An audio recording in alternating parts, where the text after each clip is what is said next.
Good morning dear students.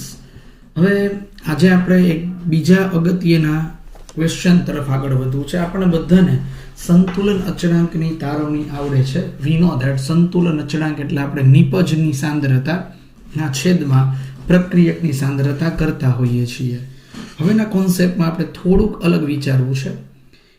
C એટલે concentration, જે સાંદ્રતા સાથે સંબંધિત છે, અને પી એટલે પ્રેશર, જે દબાણ સાથે સંબંધિત છે. તો અત્યારે આપણે કેપી અને કેસી આ બંને વચ્ચેનો સંબંધ તારવવો છે. તો તમને સમજાવું. જો આપણે સિમ્પલ એમ વિચારીએ કે કેસી બરાબર શું હોય, તો કે નિપજની સાંદ્રતા. કેસી બરાબર શું હોઈ શકે અહીંયા, તો કે નિપજની સાંદ્રતા છેદમાં પ્રક્રિયકની સાંદ્રતા. એ જ રીતે કેપી બરાબર શું હોઈ શકે, તો કે નિપજનું દબાણ છેદમાં પ્રક્રિયકનું દબાણ. નિપજનું દબાણ છેદમાં પ્રક્રિયકનું દબાણ એટલે એ શું થઈ જવાનું છે, અહીંયા કેપી થવાનું છે. હવે આનો અર્થ એ થયો કે આપણે કેપી નો અને કેસી નો બે વચ્ચેનો સંબંધ તારવો હોય તો કેવી રીતે તારવી શકીએ એ હું તમને લોકોને અત્યારે ખાસ સમજાવું. જોજો, કેપી બરાબર નિપજનું દબાણ છેદમાં પ્રક્રિયકનું દબાણ છે ને. એક કામ કરીએ, જો એક આ સમીકરણ છે, એ પ્લસ બી સામે અહીંયા આપણને નિપજ મળે છે સી પ્લસ ડીડી. ઓકે, એક સામાન્ય પ્રક્રિયા છે. હવે આ પ્રક્રિયામાં કેપિટલ એ અને બી એ પ્રક્રિયક છે, સ્મોલ એ અને સ્મોલ બી પ્રક્રિયકના તત્વ યોગીય ગુણાંક અર્થાત મોલ છે. સી અને ડી એ નિપજ છે. સ્મોલ સી અને સ્મોલ ડી નિપજના તત્વયોગીય ગુણાંક અર્થાત મોલ છે. કેપી બરાબર શું લઈ શકાય ખબર છે, નિપજનું દબાણ. ચાલો, નિપજ કોણ છે, સીડી. દબાણ એટલે પી સી, એના મોલ હોય ઉપર મૂકી દેવાના સ્મોલ સી. પીડી ઉપર સ્મોલ ડી, મોલને ઘાતમાં બતાવવાના હોય તો બધાને ખબર જ છે. પી એ ઉપર સ્મોલ એ અને પી બી એના ઉપર આવશે સ્મોલ બી. આને હું કહી દઉં સમીકરણ નંબર 1. હવે તમે બધા જાણો છો, આપણે જાણીએ છીએ આદર્શ વાયુ સમીકરણ PV is equal two NRT. P is equal two સૂત્રનો કરતા બનાવીએ તો શું થશે, એન બાય વી આરટી. વી સામે જાય. એન એટલે શું થશે, મોલ. વી એટલે શું થશે, કદ. એટલે મોલના છેદમાં કદ, મોલ પ્રતિ લિટર. મોલ પ્રતિ લિટર એટલે શું થાય, સાંદ્રતાનો સી, કોન્સન્ટ્રેશન કહેવાય. ઓકે, કારણ કે C is equal to n upon V થાય. તો પી ઇઝ ઇક્વલ ટુ સૂત્ર શું આવ્યું, સી આર ટી. જ્યાં આર બરાબર વાયુ અચળાંક, આપણે દ્રવ્ય અવસ્થા ચેપ્ટરમાં શીખી ગયા છીએ, ટી ટેમ્પરેચર. હવે હું તમને કહું, એબીસીડી માટે સૂત્ર તારવવું હોય તો એ માટે શું થાય, પી એ બરાબર C A R T. P B બરાબર C B R T. P C બરાબર C R T. P D બરાબર સી ડી આર ટી. આ ચારને હું અહીંયા મૂકી દઉં ઉપર. તો કે પી બરાબર સી આર ટી ઉપર C, C D R T ઉપર D, C A R T ઉપર એ અને સી બી આર ટી ઉપર બી. આ આપણું સમીકરણ થઈ જાય, સમીકરણ નંબર 2.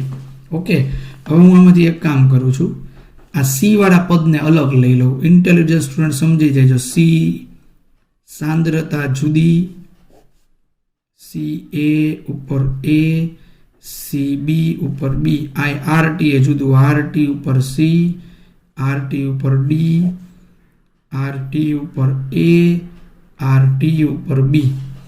હવે મેથેમેટિક્સને જાણકાર વિદ્યાર્થી એક આસાનીથી સમજશે. જો પેલા છે ને આ શું છે ખબર છે, નિપજની સાંદ્રતા છેદમાં પ્રક્રિયકની સાંદ્રતા, એટલે કે સી થઈ ગયો.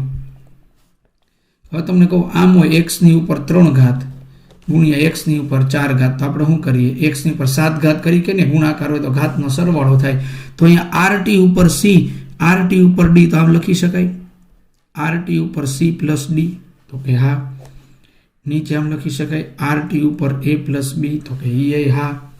તો આમે લખી શકાય ને કે પી બરાબર કે સી, આરટી ઉપર C plus D minus A plus B, C plus D minus A plus B. આસાનીથી આના ઉપર લખી શકાય નિપજના મોલ માઇનસ પ્રક્રિયકના મોલ, એટલે એને કહી શકાય ડેલ્ટા એન.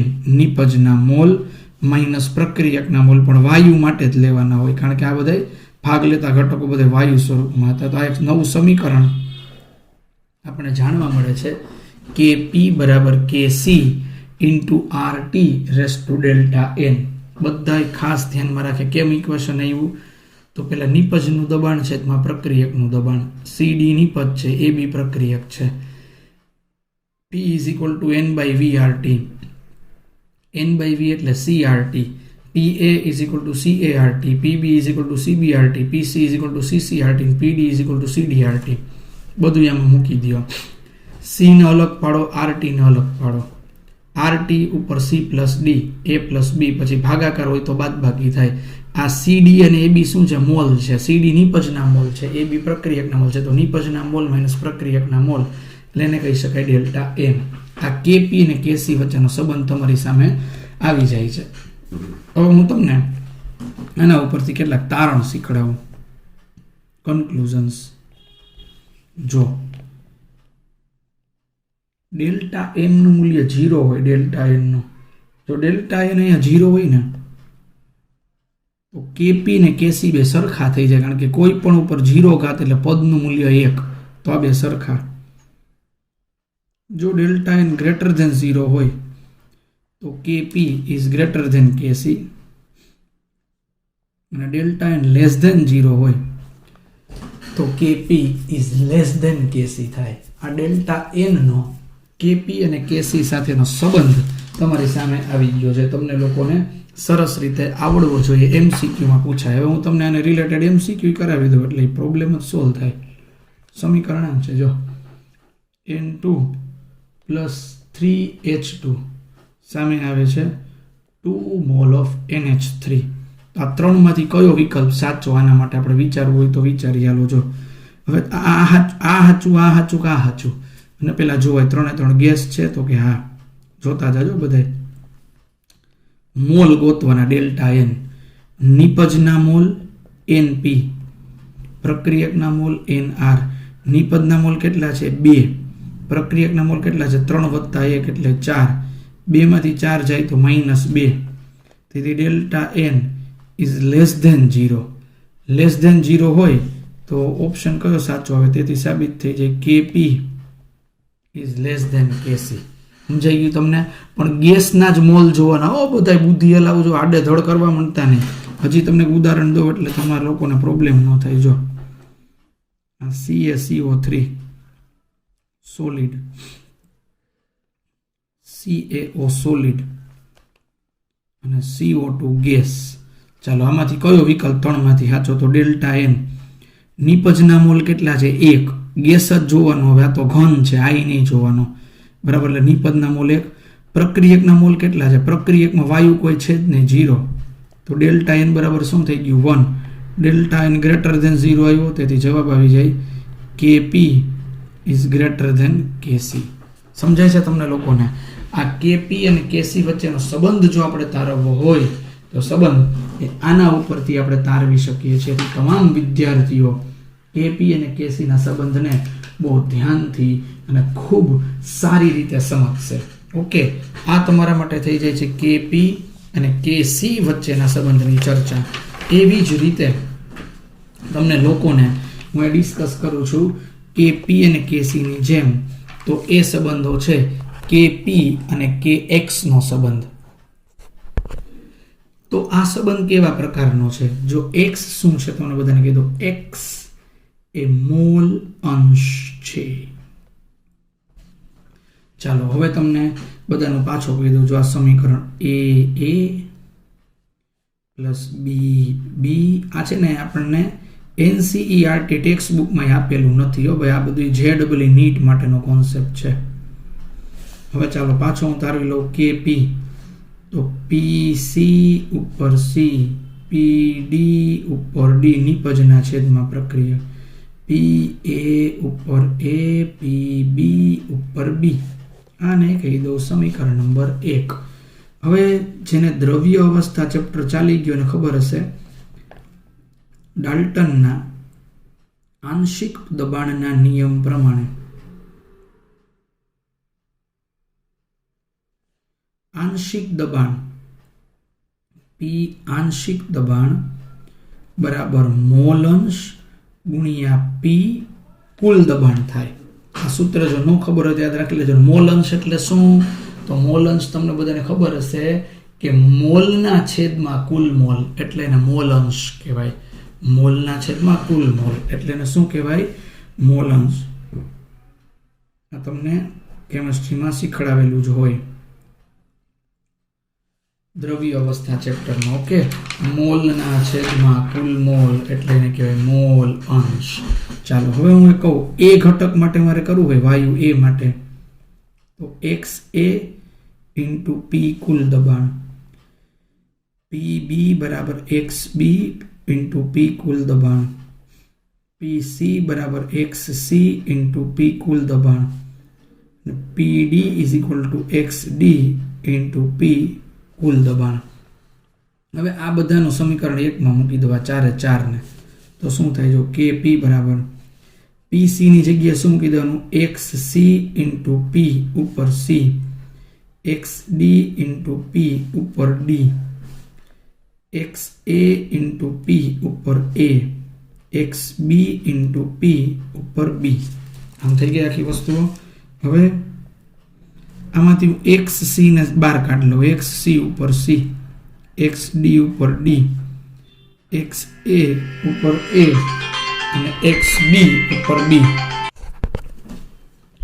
એક્સ બી ઉપર બી. હવે જો આમાં શું થયું? પી ઉપર સીધું લખી નાખું તો સમજી જાઓ ને તમે, સી પ્લસ ડી. અને આમાં પી ઉપર સીધું લખી નાખું તો સમજી જશો ને, એ પ્લસ બી. લગભગ તો વાંધો ન જ આવે. હવે નિપજના મોલ અંશ છેદમાં પ્રક્રિયકના મોલ અંશ, તો આને કહેવાય કે એક્સ. હવે આ શું થઈ ગયું? પી ઉપર C plus D minus A plus B, નિપજના મોલ માઇનસ પ્રક્રિયકના મોલ, તો K P is equal to K X into P raise to delta N. આ થઈ ગયું કે પી અને કે એક્સ વચ્ચેનો સંબંધ લ્યો. એમાં કોઈ સવાલ જ ન થતો. આમાં તમારા સંબંધમાં બીજું એક તરફ શીખડાવું તમને, કે સી અને કે એક્સ વચ્ચેનો સંબંધ. જોજો તમે, કે પી ની જગ્યાએ સીધું કે સી લખી નાખું તો એ દબાણ નું આવે. દબાણની બદલે કદ આવે. તમને બધાને ખબર છે કે બોયલના નિયમ પ્રમાણે પી ચલે છે 1/v થાય કે નહીં? તો પી ની જગ્યાએ હું 1/v મૂકી શકું કે નહીં? તો તમે કહેશો હા, આ ડેલ્ટા એ નામ. રેડી? હવે 1/v હોય એને v ઉપર -1 ઇન્વર્સમાં લખાય કે નહીં? તમે કહેશો હા. તો v ઉપર -1 એટલે માઇનસ ડેલ્ટા એન. તો K C is equal to K X into V raise to minus delta N. આ કે સી અને કે એક્સ વચ્ચેનો સંબંધ થયો. ઓલો કે પી અને કે એક્સ વચ્ચેનો સંબંધ થયો. કે પી ને કે સી વચ્ચેનો સંબંધ થયો. 3 સંબંધો તમને શીખડાવ્યા. બરાબર? આજના લેક્ચરમાં 3 રિલેશન હતા. હવે આપણે આ બધા રિલેશનને રિલેટેડ ઘણા બધા દાખલાઓ એના ગણવાના થશે, જે આપણે આગળના લેક્ચરમાં અભ્યાસ કરશું. પણ આજનો આ જે લેક્ચર છે એમાં ખાસ કરીને આ જે 2 સંબંધોની મેં ચર્ચા કરી છે, કે પી વાળાને, એ તમને ટેક્સ્ટ બુકમાં પણ આપેલા નથી. એટલે તમારે એ એનસીઈઆરટીની બહારનો કોન્સેપ્ટ પણ ખાસ સારી રીતે ધ્યાનમાં લેવાનો રહેશે. ઓકે, સો આજના લેક્ચર માટે આટલી વસ્તુ રાખીએ છીએ. Thank you dear students for today's important lecture of equilibrium constant.